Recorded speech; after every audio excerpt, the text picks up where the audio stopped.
ચલો ready start.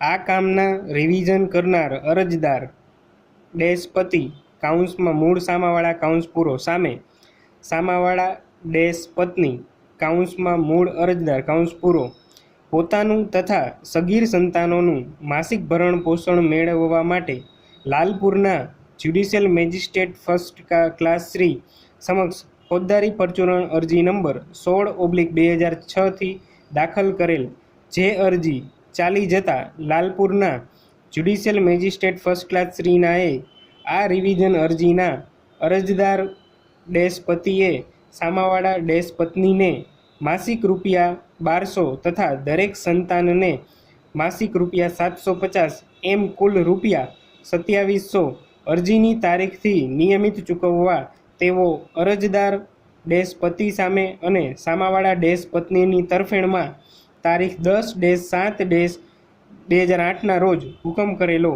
સદ્રહુ હુકમથી નારાજ થતા નાખુશ થઈને હાલની આ રિવિઝન અરજી અરજદાર પતિએ ક્રિમિનલ પ્રોસિજર કોડની કલમ 397 અન્વયેની દાખલ કરેલ છે। Full stop para.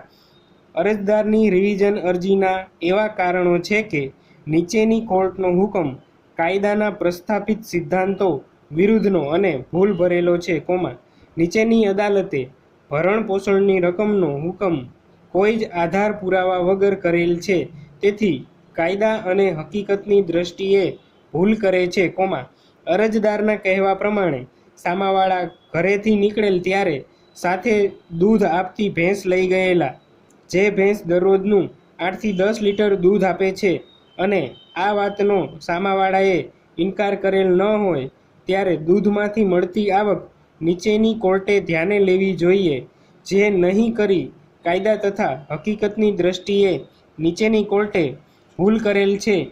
આવા કારણોસર તથા રિવિઝન અરજીમાં જણાવ્યા મુજબના જુદા જુદા કારણોસર વિદ્વાન નીચેની અદાલતનો હુકમ રદ કરવા આ અદાલતને વિનંતી કરેલ છે। Full stop para. આ કામના સામાવાળાને આ અદાલતથી ધોરણસરની નોટિસ કાઢવામાં આવેલ છે અને સામાવાળાને નોટિસની બજવણી થઈ જતાં તેઓ તેમના વિદ્વાન વકીલ શ્રી AM ઘોરી મારફત હાજર થયેલ છે અને તેઓએ તેમના લેખિત વાંધા આંક 11થી રજૂ કરેલ છે। Full stop para. આ રિવિઝન અરજીના કામે વિદ્વાન નીચેનું કોર્ટનું અસલ રેકર્ડ અને પ્રોસિડિંગ્સ મંગાવવામાં આવેલું છે, જેનો મેં ચીવટપૂર્વક અભ્યાસ કરેલો છે। Full stop para. આ રિવિઝન અરજીના કામે આંક 5 થી વાદગ્રસ્ત હુકમનો અમલ વચગાળાની વ્યવસ્થા તરીકે સ્થગિત કરવા અરજદારે અરજી આપી છે। Full stop. જે અરજી બંને પક્ષોની સંમતિથી આ આખરી ચુકાદા સાથે નિર્ણય કરવામાં આવી રહ્યો છે। Full stop para. આ રિવિઝન અરજીના અરજદાર તરફે વિદ્વાન ધારાશાસ્ત્રી શ્રી AB મકવાણાને સાંભળવામાં આવેલ છે। Full stop. જ્યારે સામાવાળા પત્ની તરફે વિદ્વાન ધારાશાસ્ત્રી શ્રી AM ઘોરીની દલીલો સાંભળી છે। Full stop para. આ કામના નિર્ણય કરવા માટે નીચે મુજબના મુદ્દાઓ ઉપસ્થિત થાય છે। પહેલું, શું લાલપુરના વિદ્વાન જ્યુડિશિયલ મેજિસ્ટ્રેટ ફર્સ્ટ ક્લાસ શ્રીનાઓએ ફોજદારી પરચુરણ અરજી નંબર 16/2006ના કામે તારીખ 10-7-2008ના રોજ કરેલ તકરારી હુકમ યોગ્ય, કાયદેસરનો અને ન્યાયી છે? બીજું, શું હુકમ? ઉપર જણાવ્યા મુજબના મુદ્દા ઉપરના મારા નિર્ણયો નીચે મુજબ છે। સ્ટોપ।